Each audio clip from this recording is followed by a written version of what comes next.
Some say that ignorance is bliss, but in the case of modern-day human trafficking, it is quite the opposite. I want to talk to you today about an issue that is dear to my heart as well as my husband's. We have previously worked with an organization out of Portland, Oregon, where we used to live, to help prevent and put an end to human trafficking. Our desire is to do as much as we can stateside to further prevent the trafficking of people. Human trafficking has been underway for many years now and continues to grow as poverty strikes the nations. Many people tend to think of human trafficking directly relating to women, which in the majority of cases is, but unfortunately trafficking has no bias. The CNN Freedom Project shares that men, children, and women are trafficked every year for, but not limited to, forced labor, sexual exploitation, prostitution, and even in some cases, harvesting of their organs. Trafficking is a growing multi-billion-dollar empire affecting the entire world, and activists cannot seem to get the upper hand on this issue. At this point, a solution to end trafficking entirely may not be attainable, but working towards it definitely is. Spreading awareness all over the world, beginning with the United States, who may have more of a means to do so, financially speaking, allowing the populations to gain understanding and create a passion within themselves is a great way to start. To create this passion in people is what organizations such as Not for Sale are doing.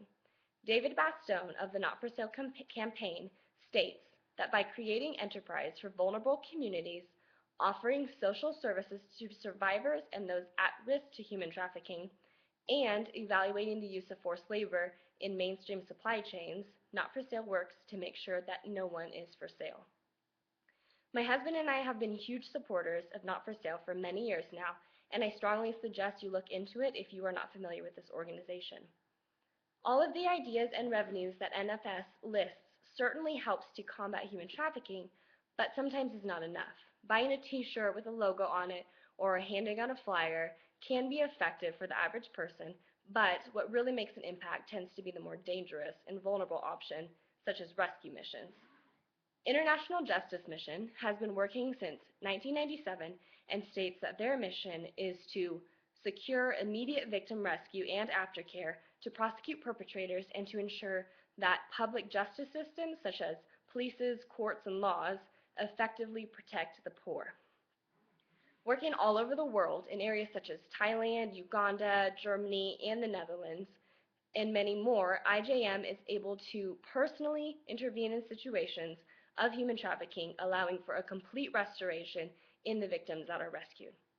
With a staff of over 500 people, IJM has been able to make an impacting reputation throughout the world in its efforts to end human trafficking. This is an organization that, with proper advertising and help, could serve to end trafficking as it were. There are a number of conferences where officials from around the country and in some instances the world get together to discuss strategies on how to effectively and efficiently combat trafficking. Traffickers can be known to attend these conferences and pose as anti-trafficking activists in order to maintain an upper hand on what actual activists are posing to do in order to put a stop to trafficking. This is a very well-played strategy by traffickers, which goes to show that they are in fact not only aware but active participants in the knowledge that activists around the world are searching for a means to end their trafficking business. Activists who are aware of this could benefit substantially if they did the same, as in posing as a trafficker in order to stay ahead of what's going on the other end of things. This, of course, is an understandably huge risk to take and would only seem to work if there were people who were willing to put themselves in this situation. One cannot simply be asked to be put their lives in harm unless they had that driving passion instilled within them to do whatever it would take to end human trafficking. Human trafficking is a dangerous business that cannot stand to be overlooked or ignored as something that does not have an attainable end. Each country has its own unique set of environmental factors that come into play, which in return create unique strategies to fight against trafficking. According to the International Labor Office, there are 12.3 million victims of forced labor and commercial sexual exploitation worldwide at any given time. This is a statistic that many are trying to combat, but most have learned to either ignore or live with. The goal that activists are trying to achieve in order to put human trafficking to an end is turning the eyes of the majority of the population to the facts and to the realities taking place, in hopes that they will come together and put an end to this horrific business.